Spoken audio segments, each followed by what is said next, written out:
მართლმადიდებელი ეკლესიისათვის ღვთისმშობლის შობა უდიდეს დღესასწაულს წარმოადგენს. მრავალი წელი ელოდნენ ღმერთისგან შვილს იოაკიმე და ანა.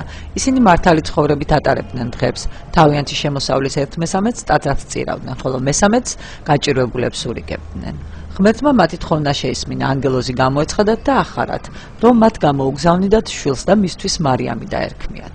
21 სექტემბერს პატარა ქალაქ ნაზარეთში მართლაც დაიბადა გოგონა, რომელიც შემდგომ მთელი კაცობრიობის დედა ღვთისმშობელი გახდა.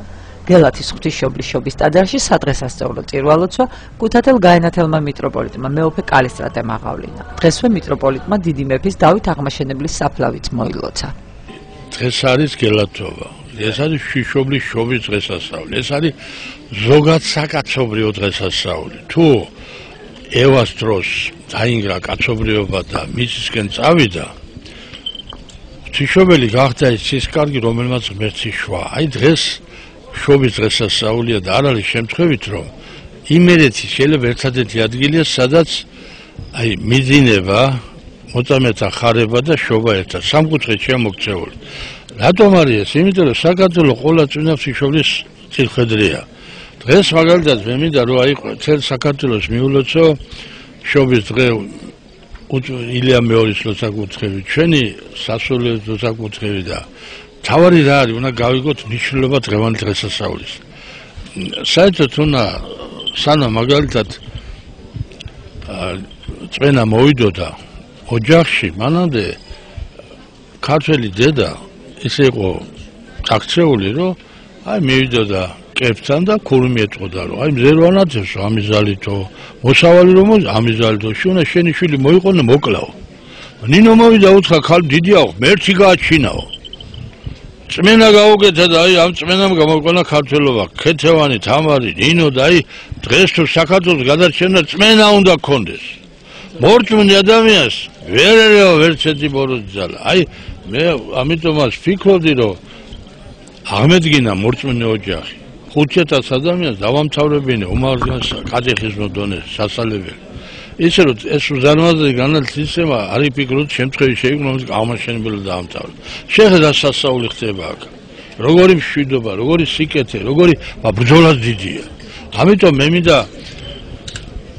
დღეს ყველაზე გახარებულია აღმაშენებელი, ახლა მიულოცავთ მას დღესასწაულს 24 მეფე აქ, ეს უწმინდესი ადგილია. ასეთი ადგილი აი მეორე სალენ სხვა ათინა, ისე რომ ფაქტიურად აი ჯვარიც ეს როგორც სახელმწიფო დროშა, ეს არის უფლის ჯვარი. მის საფლავიდან წამოყოლი და ამიტომ აი ყველა მივხვდეთ რა. წელსობლის სიბნებით ჩვენ ვერაფერს კომუნიზმს ვერ ავაშენეთ. ჩვენ ახლა უნდა გავაკეთოთ ისე რომ წმენით ვიცხოვროთ. აი ყველა დედა მე მინდა დავლოცო. ყველა მორწმუნე დედა, ყველა ქალი, იმიტომ ხალსა ისეთი ძალა მისცა ღმერთმა, რომ აი ღმერთი გააჩინა და თუ მორწმუნე დედა არ გვეყოლება, ჩვენი შვილები ერავზით ადამიანებად, პიროვნებებად და შეცდომები იქნები და დღეს დედის დღესასწაულია. აი ამ მორწმუნე დედის დღესა გილოთ თქვენ და სრულიად საქართველოს. ღვთისმშობლის დღესასწაულს მრევლი განსაკუთრებული სიხარულითა და ლოცვით ხდება. ამ დღეს გელათის სამონასტრო კომპლექსი ხალხით ივსება. მორწმუნეები ერთმანეთს დედა ღვთისმშობლის დაბადებას ულოცავენ.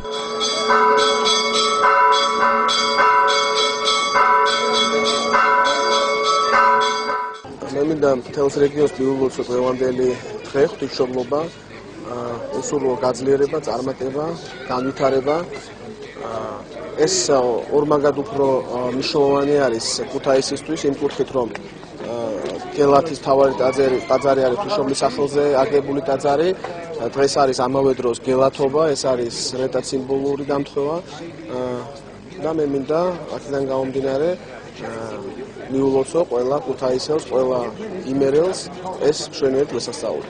გილოცავთ ღვთისმშობლის შობის დღესასწაულს, ყველა ქართველს უსურვებ ჯანმრთელობას, გამთლიანებას საქართველოს, სულ დალოცვილი გამყოფოთ უფალმა ღვთისმშობლის შობის დღესასწაულია და სულ გაბრწყინებული ყოფილიყოს ჩვენი საქართველო, ჩვენი ერი და ყველა დაბრუნებული იყოს და გამთლიანებული იყოს საქართველო.